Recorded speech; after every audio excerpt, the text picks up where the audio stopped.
Welcome to Speaking of Mol Bio, a podcast series about molecular biology and its trending applications in life sciences. I'm Steve Lewis, and today we continue our exploration of groundbreaking research and technology with Dr. Gudrun Stengel. Gudrun has worked in genomics for over 10 years with a background in DNA sequencing, proteomics, transcriptomics, and more. In 2021, she co-founded Alida Biosciences, a company focused on next-generation epigenetic analysis. I hope you enjoy our fascinating conversation. We begin by diving right into Alida Biosciences, what they do, the products that they offer, and what Gudrun is most excited about in her work.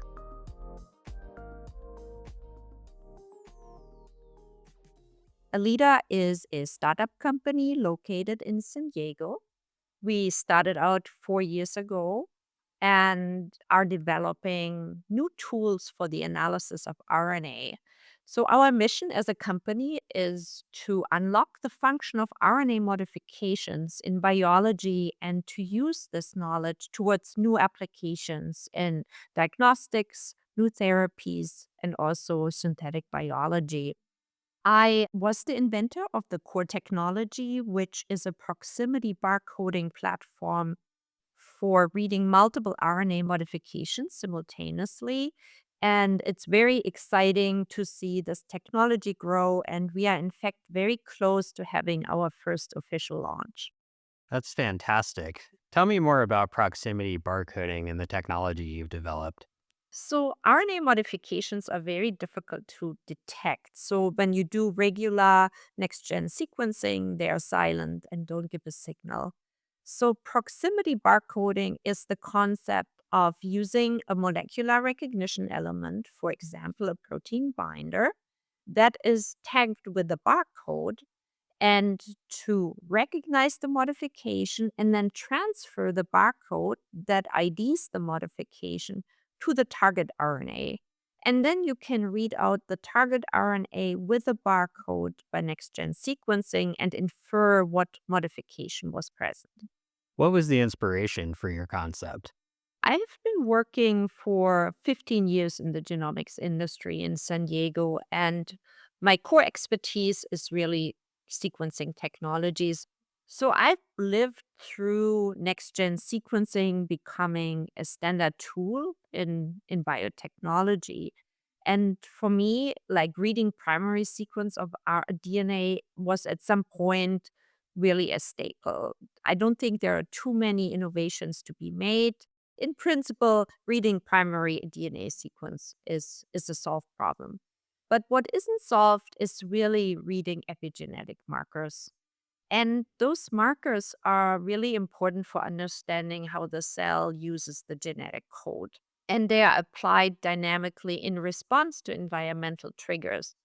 And the RNA or the function of the RNA modifications is probably the least understood today because the field has been so hampered by the lack of good detection methods.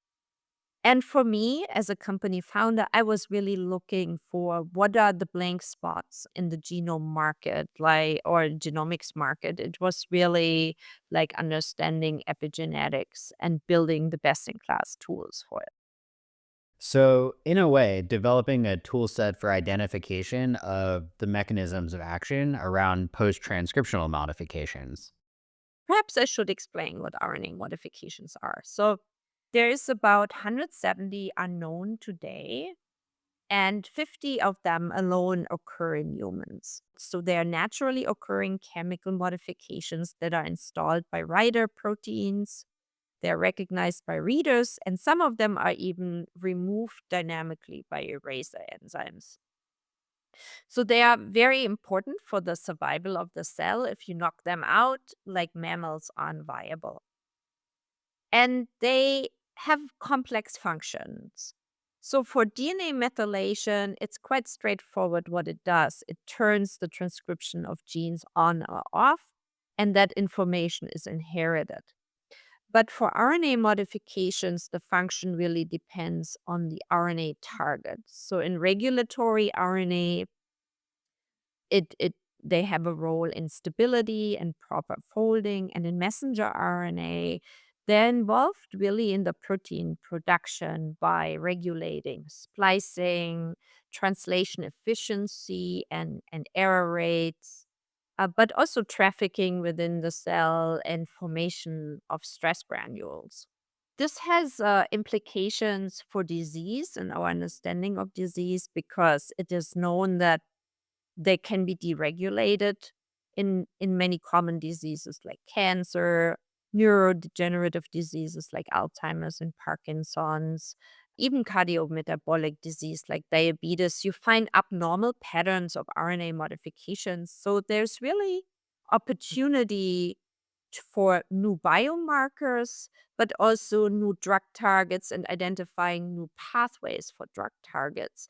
And that's why we are so interested in giving researchers tools to detect these RNA modifications. So in the central dogma, you're really looking at before the protein is developed, and then ultimately how can you perhaps modify some of the protein production, how the what protein is produced or how it's translated by targeting the mRNA itself. Yeah.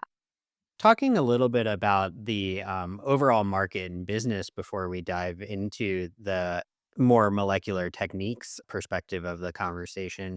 Tell me a bit about your inspiration aside from the gap in the market for what Alida Biosciences focuses on and where you think you can scale to.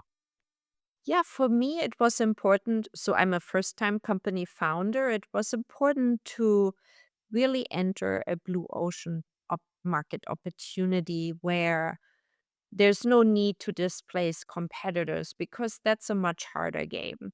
So we are not the only company that cares about RNA modifications, but I think there's a great opportunity because scientists always get excited when they can read out a new multi like level of the multi-omic layers. The pharma industry is very thirsty for new drug targets, and the first drugs are already in clinical trial that target the M6A writer enzyme. So there are signs that there are real opportunities here to develop new drugs to address the major diseases. And some of the pathologies you mentioned, Hmm. diabetes, Hmm. Alzheimer's, Parkinson's as upstream considerations. Absolutely, yeah. Very fascinating.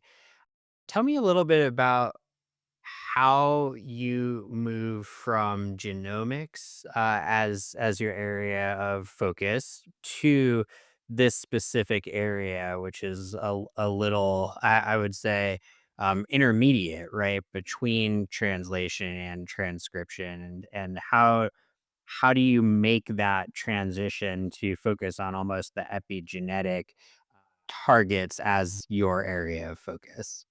So I have a PhD in biophysics and biochemistry, and I would say DNA and RNA has been the common theme in my academic and professional career.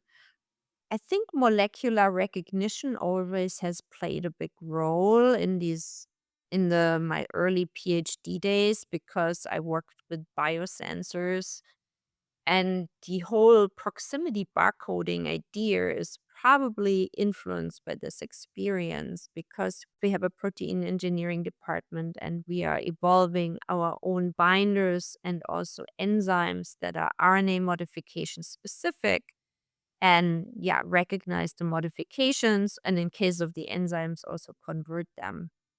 So this is the molecular biology background that inspired this idea, and having control over the binders means you have control of the accuracy of the method and can exceed what you could achieve with commercial antibodies, for example. And you previously mentioned, was it M6A? Yeah, so our current Epiplex platform detects M6A in inosine, and we are expanding it to include to the uridine and other modifications long term. So, and that will that cover the most prominent modifications in messenger RNA. And tell me a bit about your life as a startup founder compared to working in the industry, and how has that kind of shaped your perspective and philosophy at Alida? Yeah, being a startup founder is very fun. You can imagine I wear many, many hats. Everybody talks about it in startup land. But I just thrive on diversity, I'd say, like diversity in the task and thinking and diversity of the people I interact with.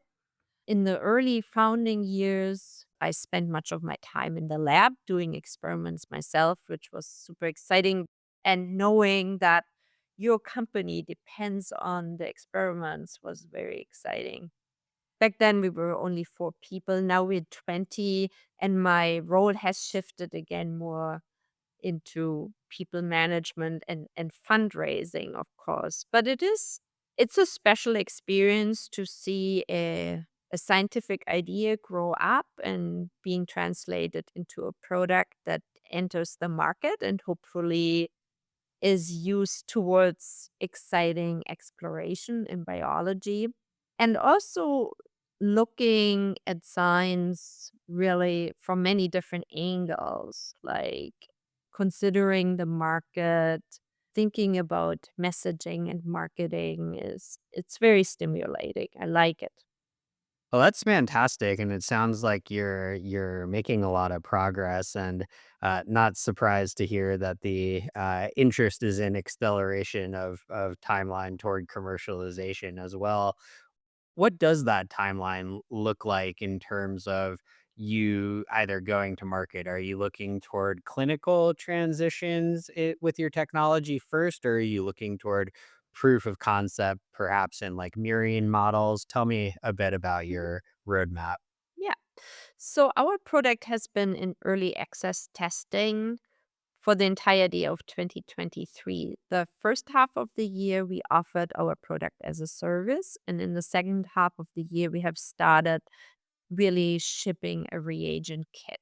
So again, I said it earlier, but our products are is a reagent kit for an RNA library prep workflow and a software package that we are now offering through the DNA Nexus cloud platform. So we have done extensive beta testing and early access testing for the last half year, and we are all set to for full launch in January. So you're looking from a platform approach, uh, primarily. Yeah, because this is a young research field, we think entering the discovery market is necessary. But of course, we already have ideas about how to address specific market segments later. That's fantastic. It's a really great, I would say, overall story about how if you have a really great idea and you believe that you can get it to a point where you can make it a product, and along the way get some intellectual property protection. It's a really just fantastic story about how innovation can really push a particular market toward new areas of discovery. That's really fascinating. Imagine exploring innovative instruments and reagents in stunning 3D right from the comfort of your own space. Now you can with our molecular biology virtual lab. Whether you're doing PCR, electrophoresis, reverse transcription, or more, there is something for you in the virtual lab. You can explore detailed 3D models of our instruments, learn about their functionality, and discover how they can help elevate your research. You can also investigate the right enzymes or PCR plastics for your work. Ready to dive in? Simply visit thermofisher.com/MolBio Virtual Lab. It's a game changer for anyone looking to push the limits of their molecular biology research. Once again, that's thermofisher.com/MolBio Virtual Lab, all with no spaces or other symbols. And now, back to our conversation. So tell us a little bit about the molecular biology that you used in your labs. You mentioned that you have a protein engineering group, for example. So we make protein libraries of tens of thousands or millions of mutants. So naturally, we do a lot of cloning. We have a yeast display protein evolution platform. And we do a lot of like characterization of binding properties and also enzymatic properties. That's one part of molecular biology. But then of course our library prep workflow uses molecular biology enzymes. So our workflow includes like shearing of the RNA, phosphorylating its ends, ligating adapters, doing the proximity barcoding step, and then reverse transcription and PCR amplification. So you really use molecular biology components at each step. Earlier, you mentioned some of your application areas, including synthetic biology, and I'm curious if you can share a bit about what you envision your technology and ultimately kit can be utilized for in that field. Yeah, that's a really interesting question. When I mentioned synthetic biology, I was thinking of mRNA vaccines. So, not everybody knows that, but mRNA vaccines are heavily modified. They basically all naturally occurring use in mRNA vaccines are replaced by a modification called 1-methyl pseudouridine. And this modification was really a requirement for making the vaccines effective because they do two things. They increase the stability of the vaccine and they tone down the immune response. So, if we understand better how RNA modifications change the usage of messenger RNA, we can start to copy this complexity in the design of mRNA vaccines. So we could, for example, start putting modifications only in specific regions of the mRNA.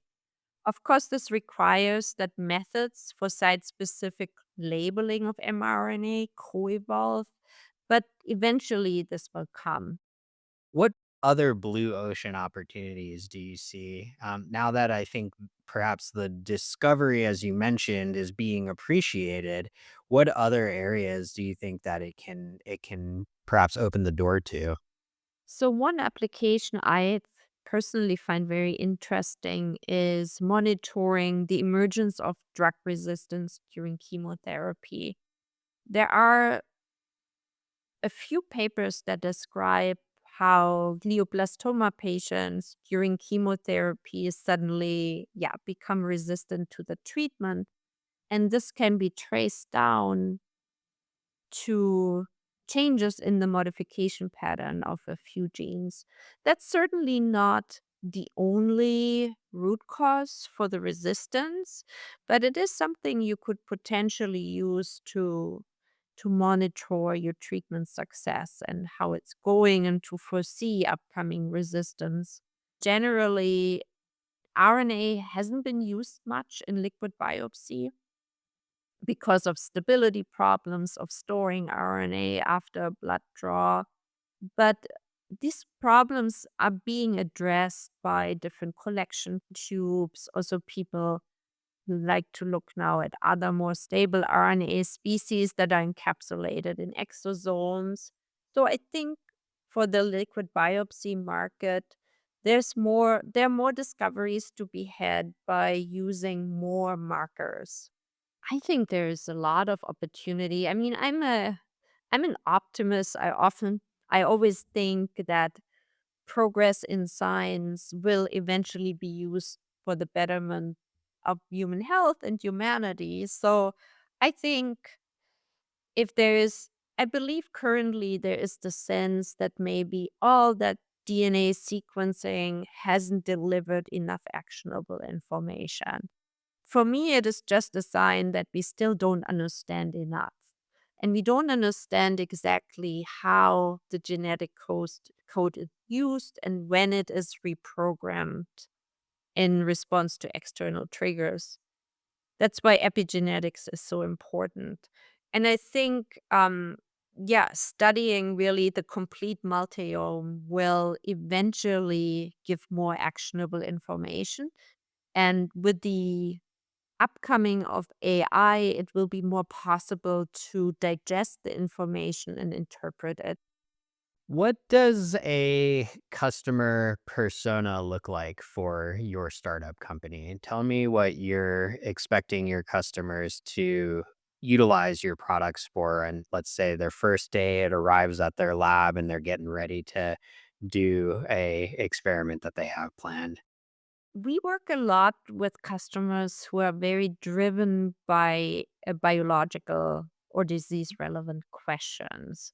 So there is a RNA modification community, and this community is often very focused on developing methods. But we work more with biology researchers that just really want to get the information in a very accessible format. They don't want to be experts at next gen sequencing. Don't want to be bioinformaticians. They want to get a workflow that is robust, produces reliable results, and then a user-friendly bioinformatics interface where you submit your sequencing data and queue them for analysis and get a summary report out that tells you between a test and a control condition, like how has the RNA modification pattern changed. Tell me a bit about the analysis software. It's a end-to-end pipeline. It takes FASTQ files as an input, then it performs established manipulation of sequencing data, trimming of adapter sequences, alignment to a reference genome. But then it splits the data according to the proximity barcode we attach as the RNA modification ID. And we have written our own peak caller to identify the modified regions. So the raw data type looks similar to a ChIP-seq data set, for example, where you have read enrichments in the modified areas. And you pick that up as a peak in the enriched sample over a baseline solution control. And our peak caller, it's uses a machine learning algorithm to identify these peaks. And the advantage of using a machine learning based peak caller is that we can train it with many input parameters. For example, it can learn that an inosine peak often has a different shape from an M6A peak, and it could take into account, in addition to read enrichment, for example, sequence motifs under the peak or reverse transcription patterns like deletions or mutation hotspots that are often associated with a modification either naturally or you can tweak. We want to build large data sets and give each customer a database where they can store all their data and then perform meta analysis. By looking at all data you ever produced, you can learn more. And this is something we want to enable in the future. We'll probably also go more towards disease specific applications. There's always the discovery phase where you need to figure out what genes change, but then there's a targeted phase where you only want to look at these genes. So you reduce the problem for a single sample, but then you can process more samples to get more information. Pulling on that thread a little bit more, what gaps do you see right now in the market for perhaps complementary exploration or even in the same area? Yeah, I think we want to help researchers to make this transition from RNA modification analysis being a very artisanal, experimental method that is labor intense and difficult to implementing it as a routine analysis. I think a gap is still really getting single base resolution of every modification I mean, even we currently only focus on a handful of modifications, but if you could really read out all modifications of the transcriptome in all types of RNA species, it would be amazing. But there isn't a method on the horizon right now that can do that. How many years do you think it'll take before we are looking at that? I think it could be 10 years. Nanopores are always an active area of research for both for RNA and also for protein sequencing. People really want to sequence these molecules directly without going through any intermediates. And developing nanopores is just really exceedingly difficult. I think it will still take a long time. So I'm curious as we kind of move into the final minutes of our recording here, what topics have we not spoken about yet that you might want to make known to our listeners? I just really enjoy raising awareness of RNA modifications because if you mention epigenetics today, everybody will think about DNA methylation. And it's a different concept because DNA methylation is inherited, whereas RNA modifications are really applied very dynamically to adjust to the environment. I think RNA in general is still a little bit of a black box. Only a very small fraction of the genome is coding. There's a lot of black matter people talk about. We researchers regularly discover new regulatory RNA that has, discovered new functions. RNA is just a really rich, not fully understood matter, and we are seeing more and more interesting RNA or applications of RNA therapies as well, where antisense oligos are used to block gene expression or to modulate splicing or to induce protein production via vaccines. I think it's just a really exciting area of research.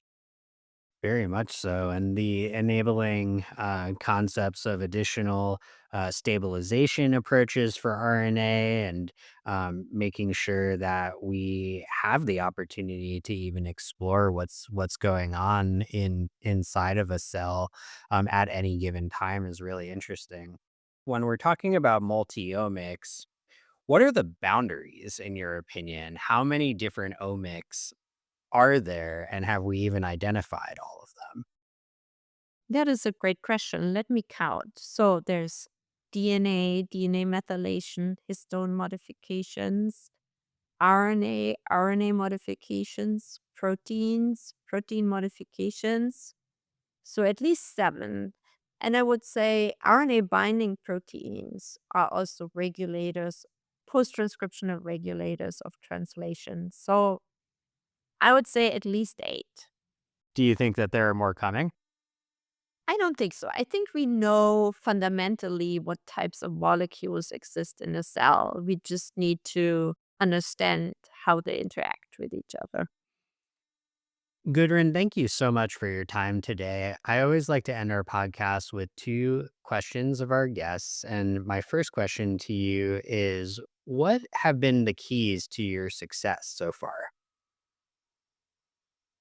I think persistence. So sometimes people ask me, like, you've made so many great choices in life. How did you get there? And I think you can't control all aspects of life. So it's a combination of your choices, but also some luck and the ability to overcome obstacles. And I think I'm a very goal driven person who can really work persistently towards a goal.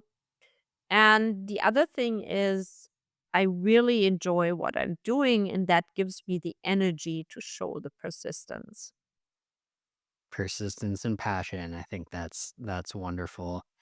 And what would you say to maybe aspiring researchers who might be looking to follow in your footsteps? What advice would you give them?